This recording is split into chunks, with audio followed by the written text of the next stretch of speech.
Alright guys, so today, day 2, I have already relocated the fuse box and the computer down here. As you can see, I used the factory bracket. I turned it to wherever this spot is. It's like the curved end. I forget where it is up top. And I put the computer in the factory spot where it was, where it mounts here and it mounts there with two 10 mils. I ended up taking a self-tapper, tapping right through the frame, and then mounting this all up right here. I'm gonna make it a little more secure. But for the most part, I already wrapped all the harness, ran the plug for it, grounds for it, wires for it, for the headlights, and everything is already wrapped down here. I got a bunch of extra spare plugs and stuff like that I'm not going to be using for the car.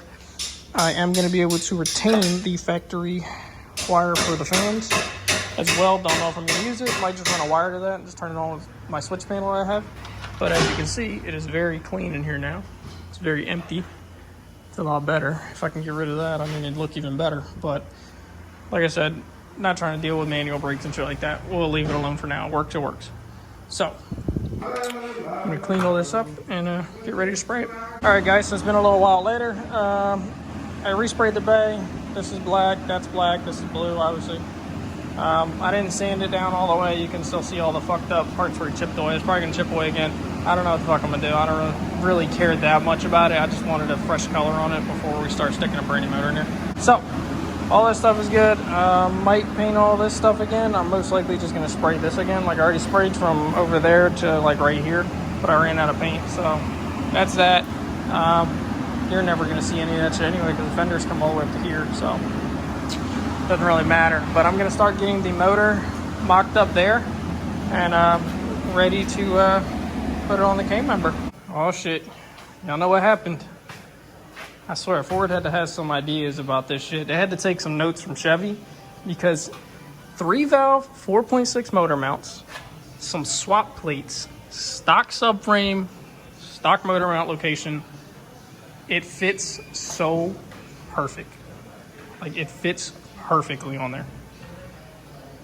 And the exhaust just clears. The K member, I think it clears. I don't know. It probably will once I lean it back. It's probably leaned up too forward, but it just clears perfectly. This side, obviously, it clears so well. The other side's a little more that way, I noticed.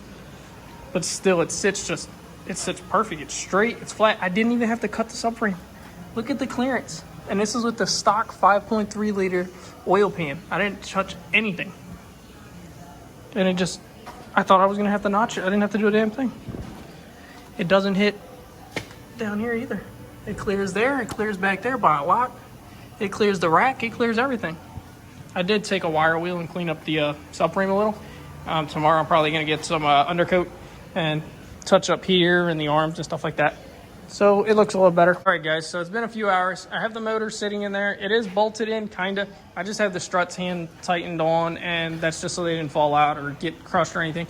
I had two of the bolts, well, two of the nuts holding on both sides of the motor for the K member. I started mounting up some of the wiring harness. I have my throttle cable on there. I have a manual gas pedal. In the other room I need to mount up. I need to take the old one out, mount that up. But as you can see, this one's on too. So that's ready to go. I just got to run it inside the car.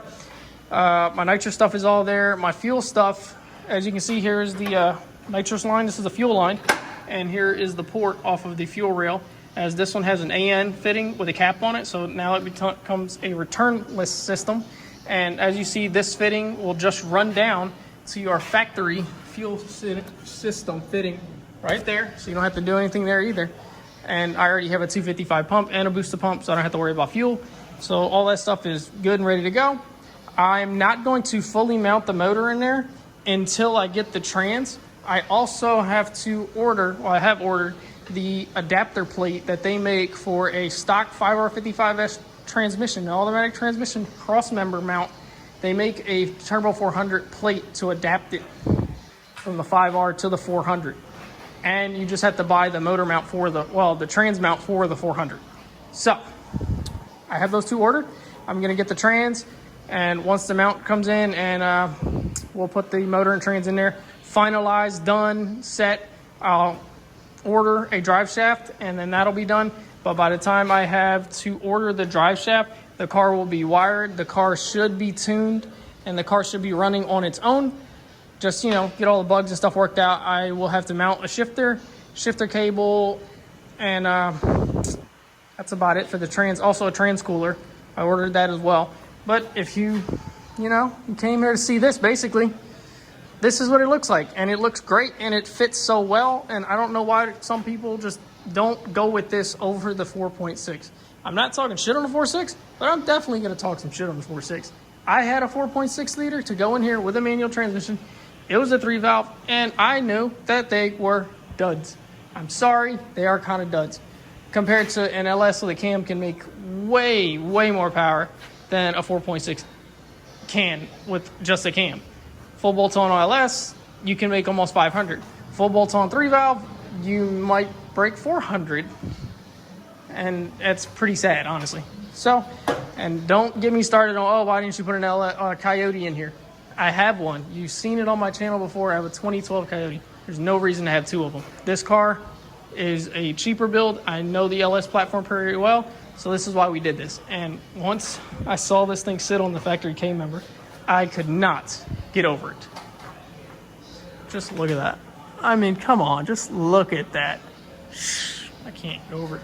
I'm still gonna knock this off. So I'm gonna do that now. And get the gas pedal out, get the throttle linkage ran.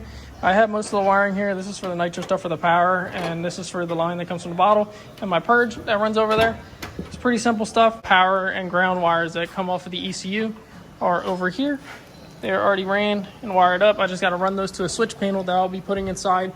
The switch panel will run the ECU, the fuel, maybe, unless I can get the stock key to work for the fuel pump, then that's fine. If not, I'll just run it on a switch, and that's fine too. The fans will run on a switch, and the transmission cooler will also run on a switch. Guys, this is one more thing I wanted to show you guys before I let you go. Also, the factory steering rack has no issue connecting